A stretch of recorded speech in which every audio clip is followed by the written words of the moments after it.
Parque Eólico Arauco. ¿Sabías que un generador de 2.1 megawatts genera suficiente energía para abastecer 2.800.000 hogares por año y el equivalente necesario para regar 2.900 hectáreas de olivos anualmente? Significa no emitir 3.700 toneladas de dióxido de carbono al año. Asimismo, con su potencia de 50 megawatts, permite un ahorro anual de combustible de más de 12 millones de dólares. Parque Eólico Arauco, presente y futuro. Shell Argentina auspicia este programa. Probá Viaggio Expresso, el café 100% natural en cápsulas compatibles. Comprá online en tiendaviaggio.com.ar. Con envío a todo el país o en su boutique ubicada en Salguero 2626 Palermo. Viaggio Expresso, el verdadero sabor del buen café. ¿Tenés que hacer trámites en Metrogas? No concurras a las oficinas comerciales y realizalos de manera online a través de nuestro canal de WhatsApp al 11 31 80 22 22 o ingresando a nuestra oficina virtual en metrogas.com.ar. Consulta tu saldo, informa la lectura de tu medidor, descarga y paga tu factura de una manera ágil y segura. Cuidarnos es responsabilidad de todos. Metrogas, damos calor. Hablando de bancos, me descargué la app Cuenta DNI en mi celu y pude hacer transferencias desde casa. Se las recomiendo. También pueden hacer extracciones en el cajero aunque no tengan tarjeta de débito. Lo único que tienen que hacer es entrar a la tienda de descargas de su celular, buscar Cuenta DNI de Banco Provincia y descargarla. Es fácil porque solo van a tener que sacarse una selfie y 2 fotos a su DNI y después abrir una cuenta gratuita o vincular la que ya tienen. Está muy buena porque no tienen que moverse de su casa y se habilita en 72 horas. En Pan American Energy sabemos que trabajar para generar energía no es fácil. Por eso invertimos, nos preparamos y planificamos. Porque hacer las cosas bien es la mejor manera de hacerlas. Estudia actuación en Timbre 4. Niños, adolescentes, adultos. Dirección Claudio Tolcachir. Informes en www.timbre4.com.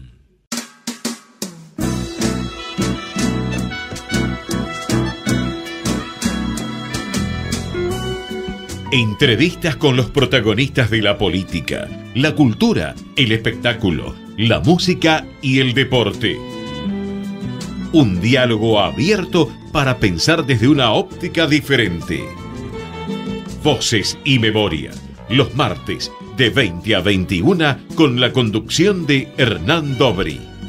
A noite fecunda os gritos do seu sangue e ato en silencio a beira do grito. Bienvenidos a una nueva emisión de Voces y Memorias. Hoy nos acompaña un pianista, compositor y productor. Se recibió de profesor de piano en el Conservatorio de Música Alberto Williams. Dio sus primeros pasos en la música como tecladista del grupo Prema, liderado por Piero, y luego de 1985 a 1987 fue parte de la banda de David Lebón. Entre 1987 y 88 se sumó al grupo Músicos Populares Argentinos del Chango Farías Gómez. Luego formó parte de la banda de León Gieco, de quien es hasta actualmente todavía su socio creativo, con quien han compuesto clásicos como 5 siglos igual, Mensajes del alma, entre un montón de otros temas que si nos quedamos enumerando no terminamos más. Integra actualmente la Orquesta Popular de Cámara Los Amigos del Chango. Entre algunos de los discos que grabó están Antes de que cante el gallo con MPA, Música Clásica Argentina Volumen 1 con Los Amigos del Chango, Desenchufado, Orozco, Bandidos Rurales, Por favor, perdón y gracias, El Desembarco, entre otros con León Gieco. Produjo Ey Paisano y Radio AM de Rally Barrio Nuevo y sus 2 discos solistas, Canciones junto con y el más reciente, Síndrome de Estocolmo. Hoy nos acompaña en Voces y Memorias Luis Gurevich. Muchas gracias por estar con nosotros. Bueno, muchísimas gracias. Buenas noches. ¿Por qué sos músico? Porque siempre fue mi juego. Me acuerdo que en un momento encontré una paleta, una raqueta en mi casa y más que ponerme a jugar al tenis o a la paleta, la llevaba como si fuera una guitarra y ponía discos y jugaba. Entonces siempre fue como un juego. Después llegó un piano a la casa de mi abuela y siguió el juego, poniendo discos, tocando arriba y más o menos pegaba alguna que otra nota. Entonces vieron ahí que me gustaba. Después había en una época un juego que se llamaba la citarina, que ponías, era como una cítara, y ponías abajo un papel, y entonces con una púa tocaba así, tocaba melodía, y me encantaba jugar a eso. Así que empecé jugando y terminó siendo una profesión. ¿Y en tu casa era una casa musical, de mucha música? ¿Cómo era? Y en mi casa mucha música popular. Creo que mi papá fue un músico frustrado, porque él siempre le encantaba escuchar discos y le encantaba, gozaba mucho de que nosotros estudiamos piano, porque mi hermana también estudió. Y él lo disfrutaba mucho, sentarse y escucharnos a nosotros estudiar. Y mi hermana era sobresaliente y yo hacía lo suficiente como para que me dejen ir a jugar al fútbol. ¿Y en qué momento es el que decidís quiero ser músico? Siempre. Empecé a estudiar a los 5 años, pero ya en el colegio primario era parte del coro, o viste cuando en el coro hay dos, a uno le dan una maraca y a otro la pandereta. Yo ya jugaba con la pandereta y bueno, siempre estuve involucrado. Después fui parte del grupo folclórico del colegio. Y yo era el más chiquito, tocaba el bombo. Me acuerdo que lo tocaba apoyado porque no lo podía sostener, porque yo estaba en segundo o tercer grado y tocaba con los chicos de sexto. El guitarrista y cantante de la banda de ese colegio, que fue República de Panamá, era Miguel Ángel Erauskin, de Pastoral, que después lo reencontré como Miguel Ángel Erauskin. En ese momento era Miguel Ángel, el de sexto grado. Bueno, así que siempre estuve ahí. Siempre que había música, siempre estaba dispuesto para jugar, para cantar, para hacer lo que haya que hacer. ¿Y en tu casa a qué te incentivaban? Y en mi casa en mi casa, el piano que estaba en la casa de mi abuela, llegó un momento en que mi abuela dijo, bueno, llévatelo.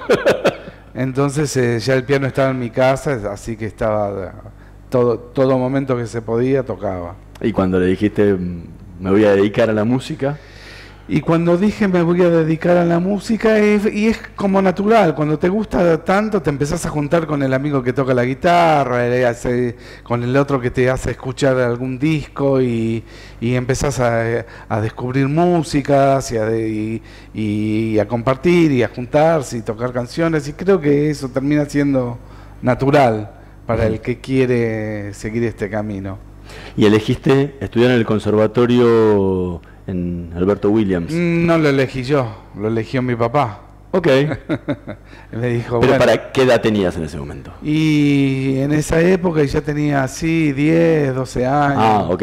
O sea, Pero al principio empecé con profesores particulares, claro, entre los 5 y los 10 años, y en un momento, bueno, lo hicimos, bueno, va a ser en serio en un conservatorio y a recibirse, digamos. ¿Y en qué momento se produce el quiebre entre la educación más clásica y el tocar música popular? Y creo que empieza cuando yo creo que tuve la suerte de estudiar música clásica, porque es la gran base.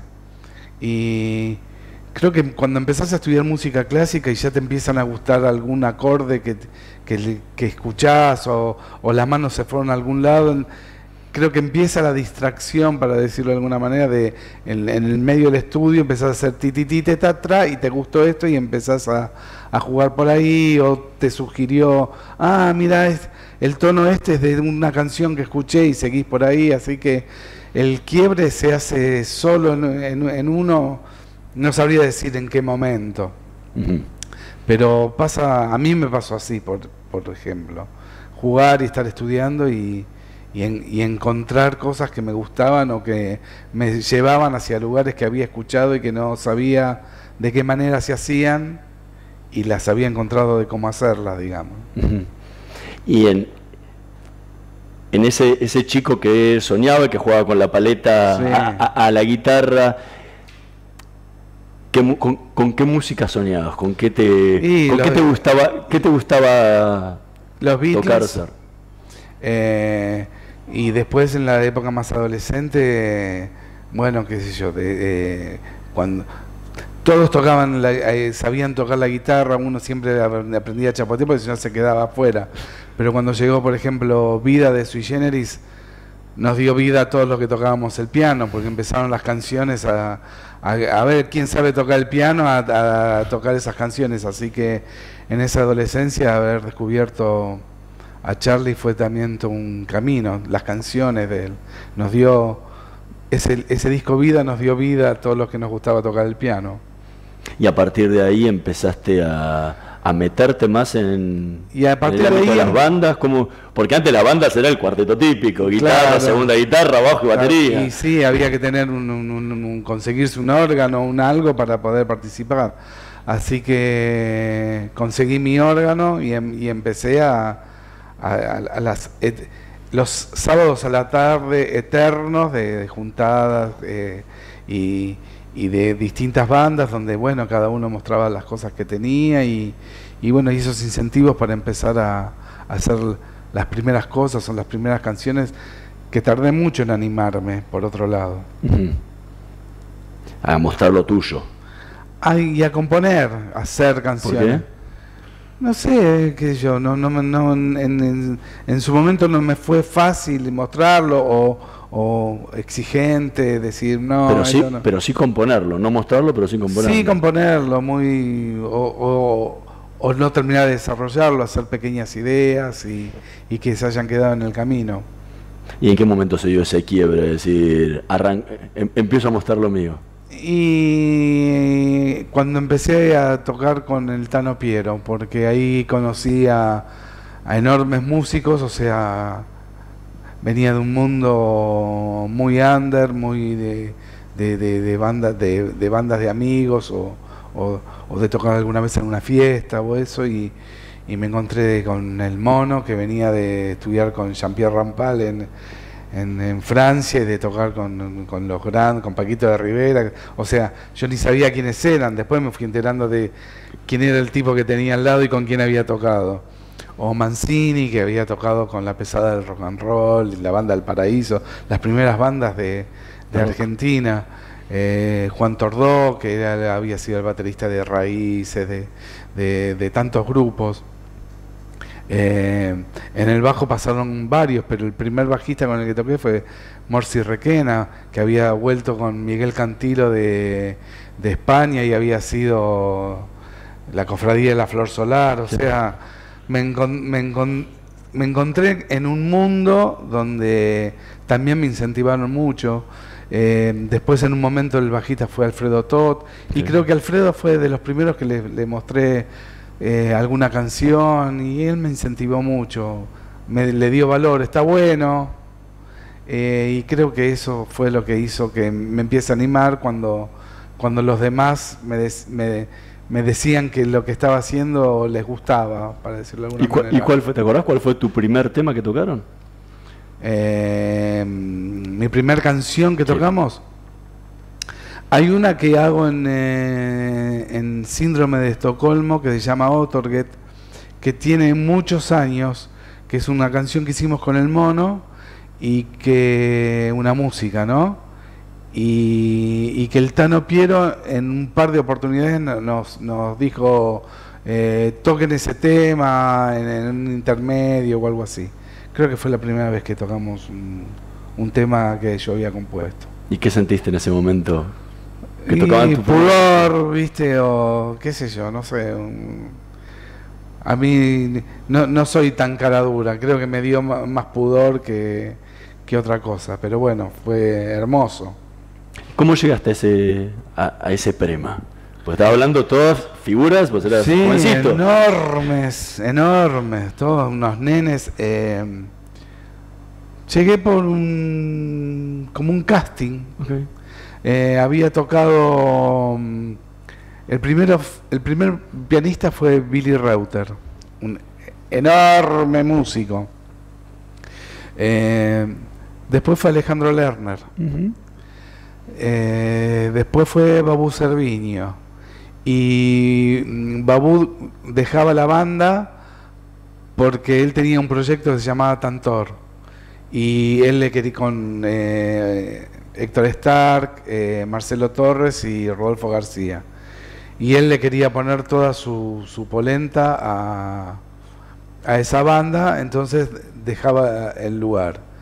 Y bueno, me presenté y me dieron un teléfono, llamé, me atendió el Gordo Pierre, famoso, y hice un par de ensayos y Babú me hizo mucho la gamba y hicimos 2 o 3 shows juntos hasta que me pasó el volante como en un micro, digamos, y bueno, y quedé ahí y creo que en ese momento fueron mucho más las ganas que tenía que la experiencia o lo que podía brindar. Y también ahí viví, por ejemplo, con Babú, tocaba sus temas y todo eso fue un gran incentivo para mí también. ¿Y qué significó para vos? Porque fue tu primer gran banda, ¿no? Empezó, siempre todo empieza como un juego, y empezó como un juego y de repente Piero Comprema hizo, yo hice, de la nada, hice un casting, hice 3 ensayos, 4, toqué el fin de semana en Berazategui y al otro fin de semana en Obras. Y ese fue mi camino, o sea... sin escalas intermedias. Sin escala, también haciéndose muy de abajo, muy a ponerle el pecho a lo que a salir a flote, porque no creo que en ese momento haya estado tan preparado como para afrontar esa situación. Pero bueno, la afronté y salí bien parado, digamos. Estamos conversando con Luis Gurevich. Vamos a escuchar el primer tema que eligió para esta noche de Voces y Memorias. Vale. Todos los días un poco, la voz de León Gieco.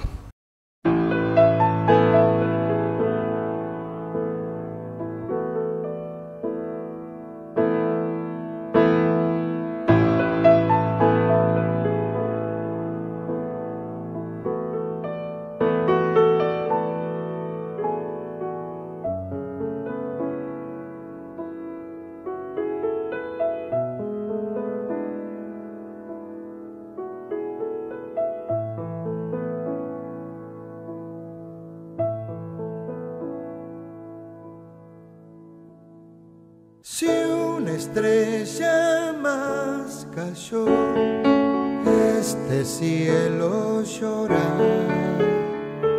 Si nadie reclama luna y luz, este mar ya se secó. Si un beso es uno más, esta boca espera. Si una campana no suena, el silencio se durmió. Llaman y llaman las flores al sol. Juegan y juegan todos los días al amor.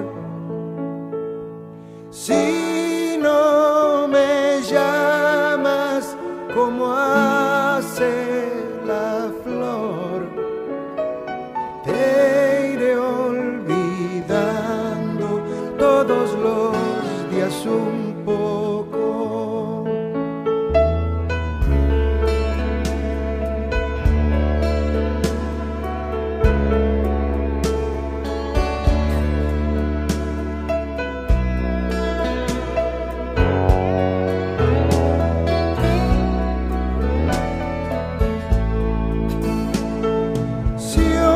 Árbol desnudo, el verano muere. Si nadie le exige al viento, esta nube aquí paró.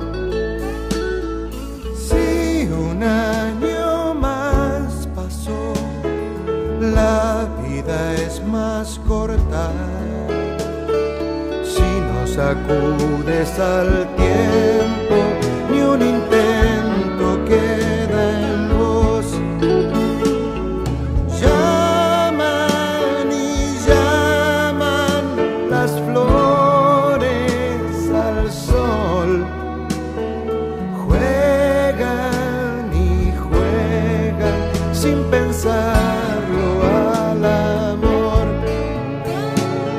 Si no me llamas como hace la flor, me iré muriendo todos los días un poco. Era Todos los días un poco, la voz de León Gieco, tema que eligió Luis Gurevich para esta noche de Voces y Memorias, y tema que compusieron juntos. La primera canción que compusimos juntos. ¿Y cómo fue? En ese momento el sindicato de músicos estaba en la calle Paraguay y Cerrito. Había un patio hermoso y empezó como la onda de hacer clínicas y que los músicos cuenten sus experiencias y León cuenta cómo hacer su experiencia. Vamos con la banda porque él hace una clínica hablando de música, de guitarra, y después, bueno, lo lógico era hacer como un mini recital. Entonces fuimos toda la banda. Habíamos estado en Ecuador, en Loja, y a la tarde hicimos la prueba de sonido. El camarín estaba abajo del escenario y yo me quedé como probando teclados, corrigiendo sonidos que quería usar y esas cosas un ratito más. Y me puse a tocar esta melodía. Cuando bajo al camarín me dice: ¿qué es eso que tocaste? Le digo: es algo mío que estoy haciendo, que estoy armando. Me dice: cuando lleguemos a Buenos Aires dame un cassette. Tal cual, llegamos a Buenos Aires, le di un cassette. Vuelvo a la clínica. Cuando estamos en la clínica, en un momento dice: bueno, yo voy a enseñarles cómo se hace una canción, o voy a mostrar cómo se hace una canción. No me acuerdo las palabras que usó. Entonces, lee el poema, me dice: toca eso que una vez me pasaste en un cassette. Lo toqué, me dice: bueno, ahora lo vamos a hacer juntos. Vos vas a tocar y yo lo voy a cantar esta letra. Y en ese momento me enteré que yo había hecho una canción con León. Volví recontra feliz a mi casa. Y esa canción es Todos los días un poco, una canción que abrió una puerta enorme porque hizo que después compongamos el disco juntos de Mensajes del Alma, que es un disco muy importante para León, y una canción que antes de ser grabada, la primera que la grabó fue Julia Senko. Y antes porque León le había pasado un demo, y antes de ser grabada la cantó Mercedes Sosa. O sea, hice una canción, salí de ese sindicato con una canción grabada, una canción hecha con León Gieco. Ya al poco tiempo tuve una grabación y tuve la gran bendición de Mercedes. O sea, lo que estábamos haciendo estaba bueno. ¿Te acordás en qué momento compusiste la melodía esa? Y en mi casa, no sé, ahí con las chicas, entreteniendo a mis hijas, no sé, no me acuerdo el momento exacto, pero me acuerdo que no fue así como muchos dicen, me salió todo de golpe, me salió una parte y me salió toda la primera parte, y después, porque la primera parte era como una introducción hacia algo, no era una canción en sí. Y la segunda parte fue como, me salió como la resolución de eso, lo uní, era una canción. Esa fue la manera. Y a partir de ahí contaste esta versión improvisada del primer tema que surgió entre los dos. Sí. Desde ahí en adelante hasta hoy, 2020, que estaba a punto de empezar a grabar un nuevo disco. Sí. ¿En qué cambió la forma de componer entre los dos? Nada, es que en que... Vos le llevas una música, él te trae un poema, ¿cómo trabajan? De mil maneras. Si se me ocurre una música y cuando se me ocurre, no se me ocurre solamente la melodía, sino se me ocurre la onda de la canción. Entonces a mí me gusta como arreglador y productor, se lo doy como sonando. Y bueno, él muchas veces, algunas sí, otras no, lo lleva o lo inspira a hacer una letra. Muchas veces él me ha dado letras y yo las he musicalizado. Muchas veces hemos trabajado canciones juntos. Hemos pasado por diferentes metodologías. ¿Y con cuál te sentís más cómoda? Con cualquiera. Con León me siento cómodo en cualquier momento. Componiendo, tocando, arreglando, comiendo un asado. Es familia. Sí, ya llevan... un montón de años y lo más de 35 años, ¿no? Lo quiero un montonazo. En alguna ocasión dijiste que a León le debes las enseñanzas. Sí. ¿Qué es lo que te enseñó? Me enseñó que el alma de una letra con el alma de una melodía se entrelazan y hacen se transforman en el alma de una canción. Me enseñó a tener confianza en mí, me enseñó, son 30 años andando por las rutas, me enseñó mucho, gran parte de lo que soy, me lo enseñó él, o lo aprendí junto a él, quizás no directamente enseñándome esto, sino viéndolo actuar, aprendí mucho de la vida y de la música, y de lo que es un artista. De otro gran músico que también aprendiste muchísimo, fue, por lo menos siempre lo contás, del Chango Farías Gómez. Tal cual. ¿En qué te cambió el Chango? Y el Chango, la improvisación, el abordar los arreglos de canciones muy conocidas, como para desmembrarla y poder hacer un arreglo distinto, me enseñó a como perder el respeto sin ser irrespetuoso, sería algo así. Y me enseñó mucho de cómo fusionar ritmos y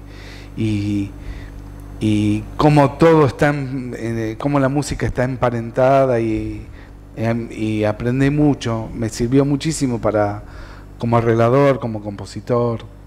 ¿Qué sentiste en ese momento que te convocó para formar parte de ese experimento, no? Y sí, increíble, ya también era increíble, era Peteco, que venía surgiendo como el gran compositor de la música popular argentina.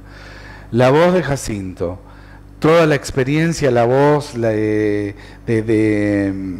Verónica, que venía de toda su movida con Mía y todos los músicos independientes. El Mono, que ya habíamos sido compañeros. Y el Chango, que era un chamán, un brujo. Así que fue otro gran rotura de cabeza en mi vida, esos pasos por bandas que te rompen la cabeza, en el buen sentido, en el sentido de te hacen ver la música diferente, te hacen avanza 2 casilleros, sería un juego en el juego de la oca de la música, y avancé unos cuantos casilleros ahí. Estamos conversando con Luis Gurevich, vamos a hacer una pequeña pausa, en un minutito más volvemos con más Voces y Memorias. Ecomedios.com AM1220. Estamos con vos. Estamos en vos. Gracias por quedarte en casa.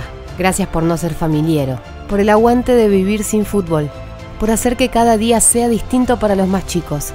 Pero también gracias por salir y arriesgar tu vida para salvar muchas otras. Por ir al campo. Por llevar el trabajo a los más importantes. Por estar ahí, en la caja del súper, como si nada hubiese cambiado. Gracias por el esfuerzo, por el optimismo, por darle para adelante. Aislados, pero más unidos que nunca. Argentina Unida. Argentina Presidencia. Descarga gratis de tu celular la aplicación Ecomedios. Podés escucharnos en vivo, informarte con las últimas noticias y entrevistas en audio y video. Búscala y bajate la aplicación Ecomedios. No aplaudamos al mosquito, combatámoslo en serio. Para combatir el dengue, el zika y el chikungunya, evitemos que los mosquitos piquen y se reproduzcan. Usemos repelentes, coloquemos tules en la cuna de los bebés y demos vuelta a contenedores para que no se acumule el agua. Si tenés fiebre alta, dolor de cabeza y dolor muscular, no te automediques y acudí al médico. Encontrá más información en argentina.gov.ar. Argentina Unida, Ministerio de Salud, Argentina Presidencia. Podés vernos en vivo en ecomedios.com. Contenidos audiovisuales. Conectate con nosotros. Facebook.com/Ecomedios1220. Voces y Memoria. Una hora con los protagonistas de la política, la cultura, el espectáculo, la música y el deporte para pensar desde una óptica diferente.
Era Durazno Sangrado, tema interpretado por la Orquesta Popular de Cámara, los Amigos del Chango, otro de los grupos que participó de Gurevich. La orquesta se empezó, yo no estuve en la génesis de la orquesta. En realidad sí, pero no, porque una vez fui a tocar con Rally Barrio Nuevo a una fábrica recuperada y me encuentro atrás del escenario con el Chango, que ya estaba con un trombonista, ya era una formación de 2 o 3, y me había comentado de que quería hacer la orquesta y qué sé yo, y bueno, yo estaba en mis proyectos con León, pero siempre también fue una relación muy familiar con él, entonces siempre charlábamos, hablábamos por teléfono, vivíamos cerca, nos veíamos, tomábamos mate, charlábamos, y en un momento él le hacía en Jazz y Pop un ciclo con zapadas, y siempre hacía un show y después zapada con amigos, y yo fui a un par de zapadas, y en un momento me dijo, bueno, vos tenés que estar acá, me decía el Chango. Lamentablemente cuando falleció el Chango quedó la orquesta ahí sin el Chango. Y un día me llamó el mono y me dijo, bueno, vos tenés que venir acá y que la orquesta funcione. Y bueno, hicimos, recuperando los discos rígidos gracias a Ari Hassan de Canal Encuentro, de Encuentro en el Estudio, sí. me dio los discos rígidos con la grabación. Ahí rescatamos para hacer el primer disco la grabación donde está el Chango, sí. Y completamos los 2 o 3 temas. Y después la banda solo hizo este segundo volumen. Y después nos dimos un beso y chao. Me hubiera encantado irme afuera con la orquesta. Me parece que tenía el perfil perfecto para viajar por el mundo. A otra cosa mariposa después. Quizás pueda haber en el futuro sí. Una reunión. Ojalá. A mí siempre tengo el sentimiento de la frustración de no haber llegado a donde tendría que haber llegado.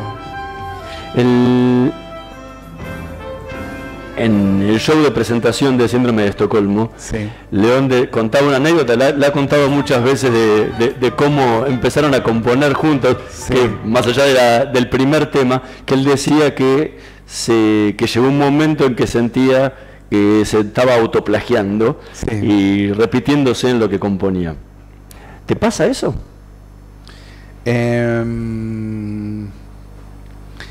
Y trato de estar muy seguro de a dónde voy, o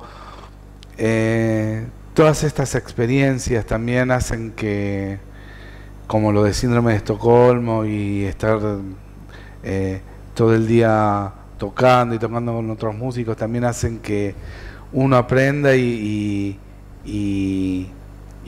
obliga a uno a estudiar para cada vez tener más recursos, para cuando llega un punto donde siempre doblo a la derecha, tener el recurso de poder doblar a la izquierda o seguir derecho e ir para el otro lado.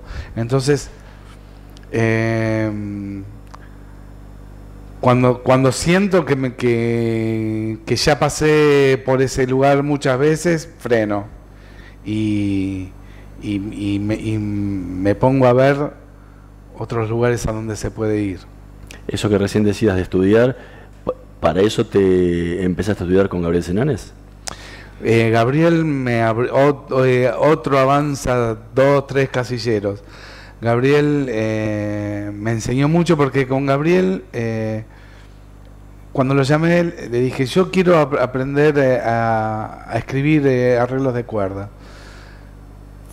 Hicimos 2 o 3 clases donde agarramos una canción, hicimos un arreglo, lo corregimos. Me dijo, bueno, ya hiciste un arreglo de cuerdas, ¿querés estudiar armonía? Y ahí empecé a estudiar armonía con él y me encantó, me dio tanto recurso, me enseñó tanto Gabriel. Lo recuerdo con mucho cariño. Uh-huh. Fue un gran profesor. En algún momento me gustaría retomar también. ¿Cómo es tu proceso de composición? Mi proceso de composición, no tengo una manera fija, pero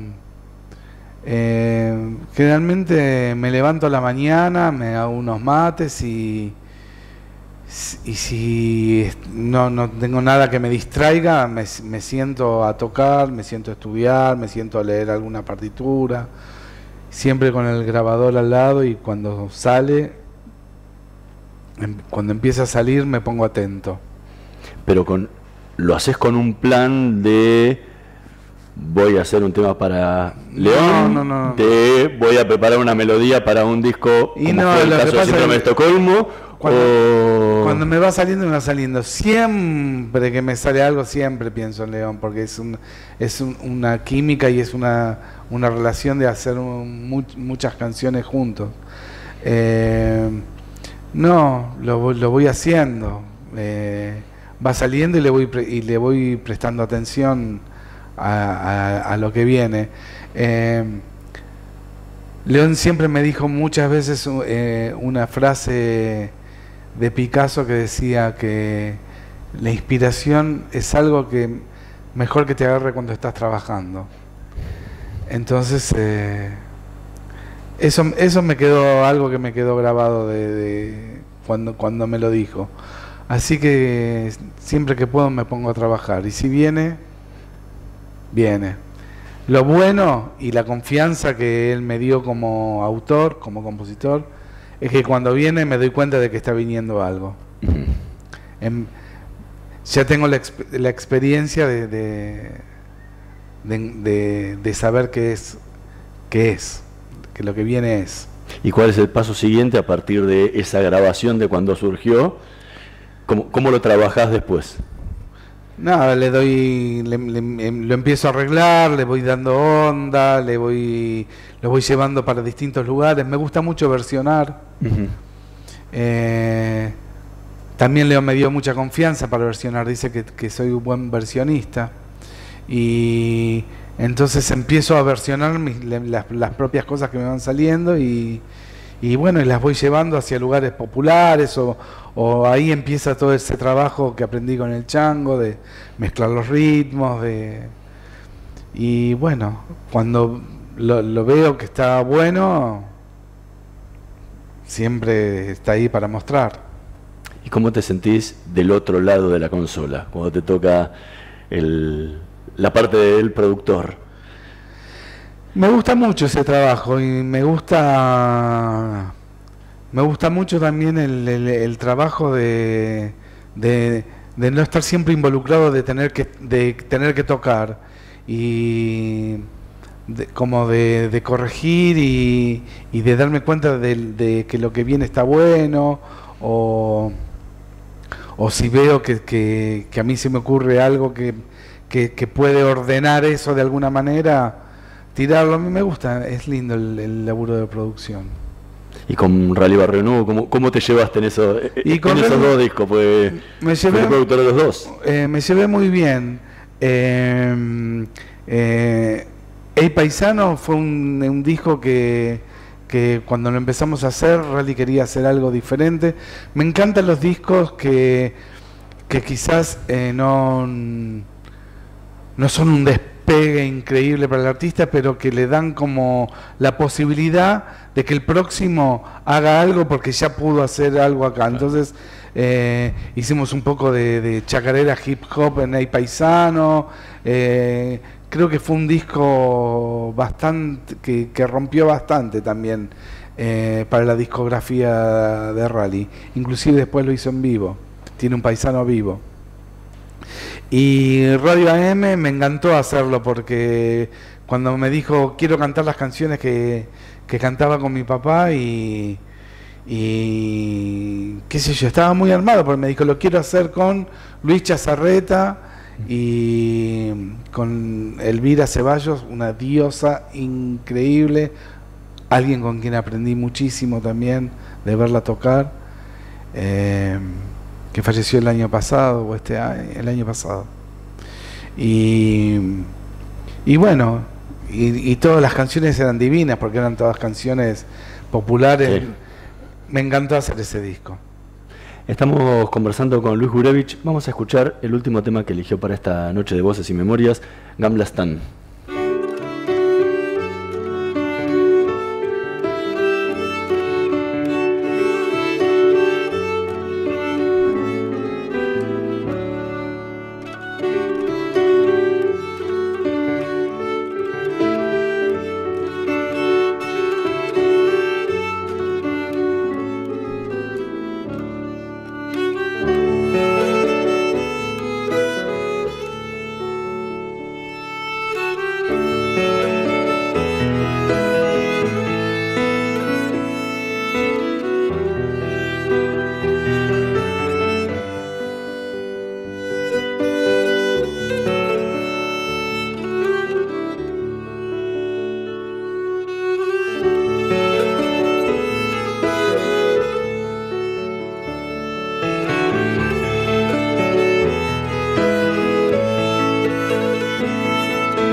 temas de Luis Gurevich de su disco Síndrome de Estocolmo.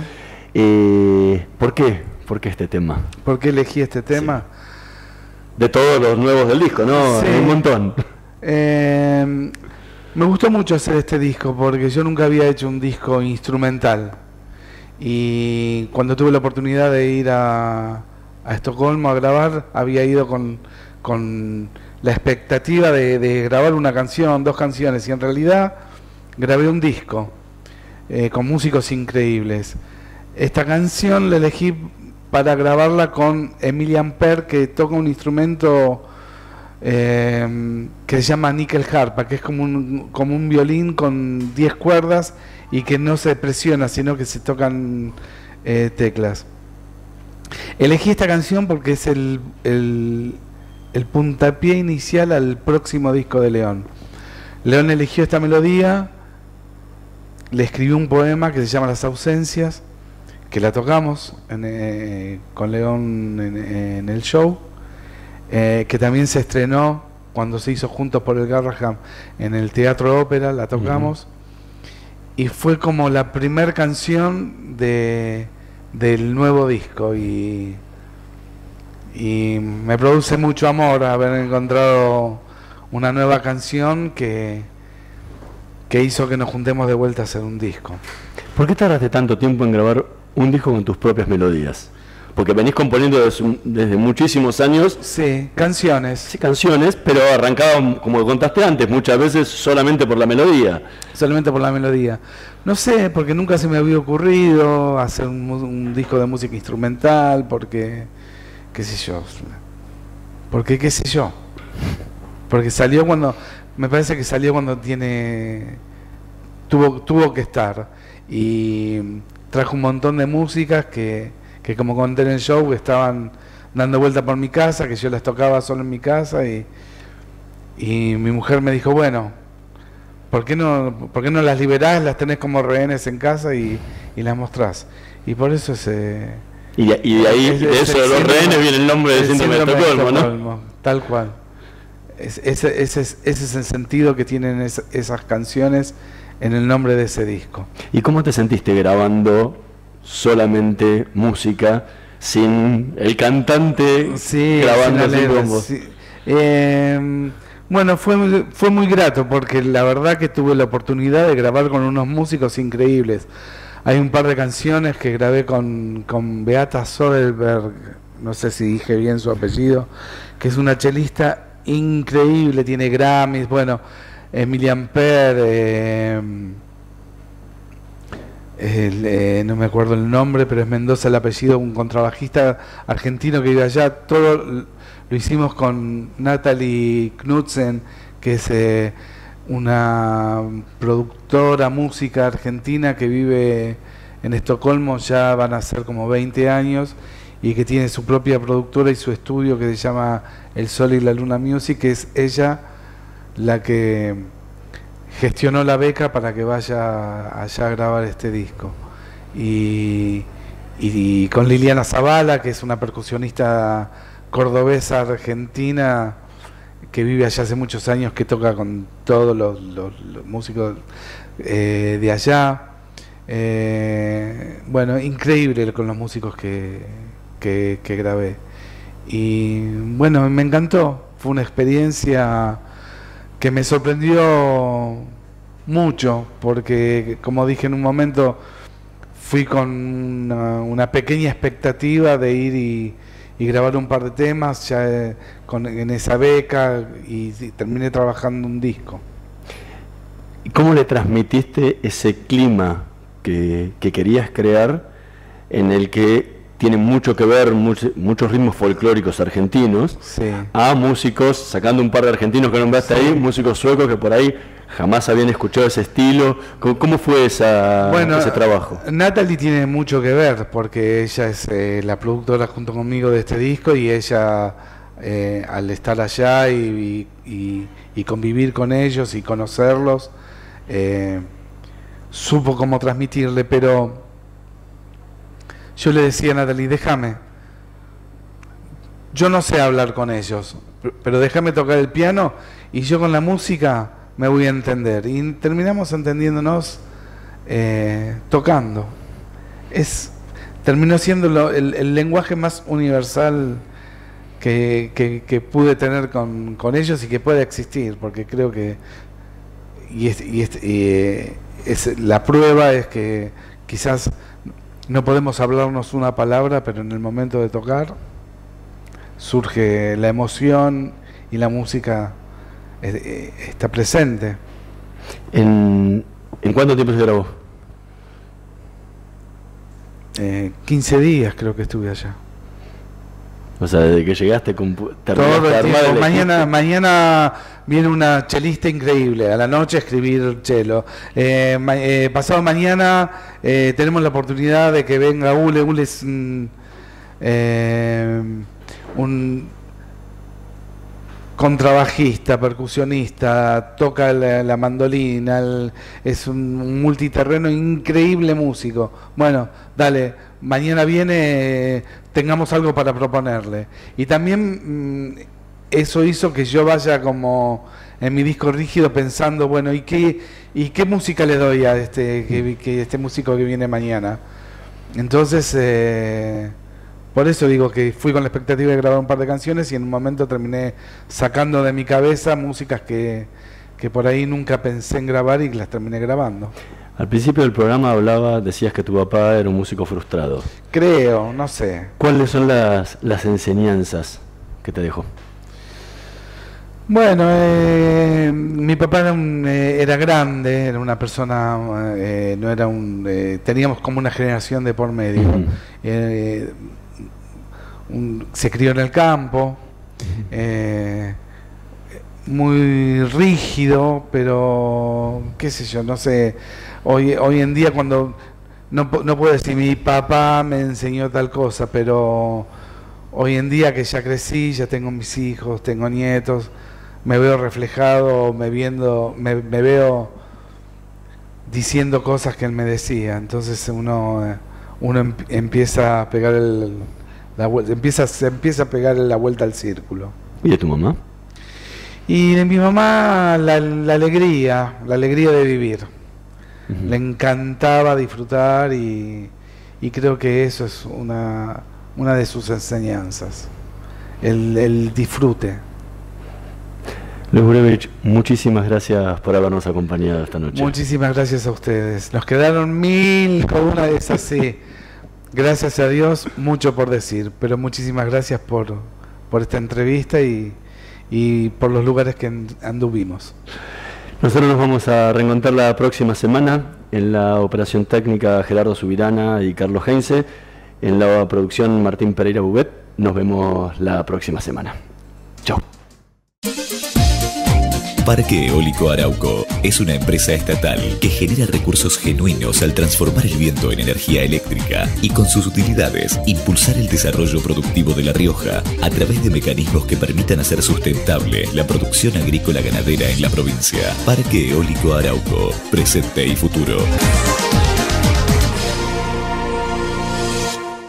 Shell Argentina auspició este programa. Probá Viaggio Expresso, el café 100% natural en cápsulas compatibles. Comprá online en tiendaviaggio.com.ar. Con envío a todo el país o en su boutique ubicada en Salguero 2626 Palermo. Viaggio Expresso, el verdadero sabor del buen café. ¿Tenés que hacer trámites en Metrogas? No concurras a las oficinas comerciales y realizalos de manera online a través de nuestro canal de WhatsApp al 11 31 80 22 22 o ingresando a nuestra oficina virtual en metrogas.com.ar. Consulta tu saldo, informa la lectura de tu medidor, descarga y paga tu factura de una manera ágil y segura. Cuidarnos es responsabilidad de todos. Metrogas, damos calor. Hablando de bancos, me descargué la app Cuenta DNI en mi celu y pude hacer transferencias desde casa. Se las recomiendo. También pueden hacer extracciones en el cajero aunque no tengan tarjeta de débito. Lo único que tienen que hacer es entrar a la tienda de descargas de su celular, buscar Cuenta DNI de Banco Provincia y descargarla. Es fácil porque solo van a tener que sacarse una selfie y 2 fotos a su DNI y después abrir una cuenta gratuita o vincular la que ya tienen. Está muy buena porque no tienen que moverse de su casa